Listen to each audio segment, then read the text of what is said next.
প্রধানমন্ত্রী মেয়েকে দেখে গাড়ি থামাইলো, তখন প্রধানমন্ত্রীর সাথে হাত মিলাইলাম। আমার মেয়েকে কেক উপহার দিল। প্রধানমন্ত্রী আমাদের এলাকায় গিয়েছিল গাজীপুরে দুর্যোগ ব্যবস্থাপনা প্রশিক্ষণ কেন্দ্র উদ্বোধন করতে। ওইখানে গাছা এলাকা, আমাদের এলাকার নাম হচ্ছে গাছা, ওইখানে আমার দোকানের সামনে আমি দাঁড়াইছিলাম আমার মেয়েকে নিয়ে। তখন প্রধানমন্ত্রী আমার মেয়েকে দেখে গাড়ি থামাইলো। গাড়ি থামানোর পরে সালাম দিলাম। এরপরে নির্বাচনের আগে যখন উনি গাজীপুরের উপর দিয়ে গেল, তখন গাড়ির সামনে অনেক চেষ্টা করছিলাম, দেখা হয় নাই। তখন আমি আমার মেয়েকে নিয়ে রাস্তার পাশে দাঁড়াই। তখন প্রধানমন্ত্রী মেয়েকে দেখে গাড়ি থামাইলো, তখন প্রধানমন্ত্রীর সাথে হাত মিলাইলাম। আমার মেয়েকে কেক উপহার দিল। আমার মেয়েটা সকালবেলা স্কুলে নিয়ে, আমার মেয়ে আবার বুটবাজার পরশমণি স্কুলে পড়ে, ওই স্কুল থেকে আসার সময় বলতেছিল, বাবা আঙ্কেলকে আমাকে চকলেট চিপ দিব। আমি বললাম যে আমরা তো ওনার কাছেই যেতে পারবো না, এটা কিন্তু অবাস্তব স্বপ্ন ওনার কাছে যাও। তখন আমার মেয়ে বললো যে আমি যদি যাই আমি কিন্তু কথা বলবো না, তুমি বলবা আমার দুইটা মেয়ের জন্য দুইটা চকলেট দিতে।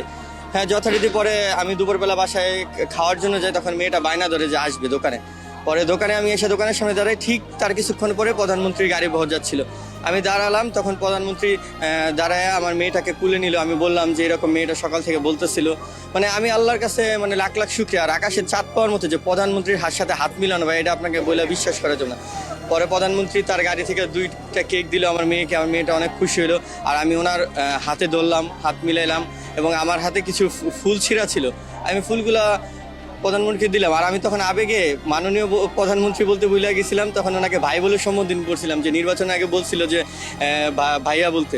আর উনি আমার সবচেয়ে অবাক বিষয়, উনি আমার ফুলের যে ছেঁড়া ছিল, গাঁদা ফুল ছেঁড়াগুলো উনি ফালায় নাই, সবগুলা উনি হাতে নিয়ে ওনার গাড়ি চালকের কাছে দিছিল। মানে আমার বাংলাদেশের প্রেক্ষাপটে প্রধানমন্ত্রী তারেক রহমানের মতো একজন প্রধানমন্ত্রী পাওয়া খুবই মানে দুষ্কর ব্যাপার।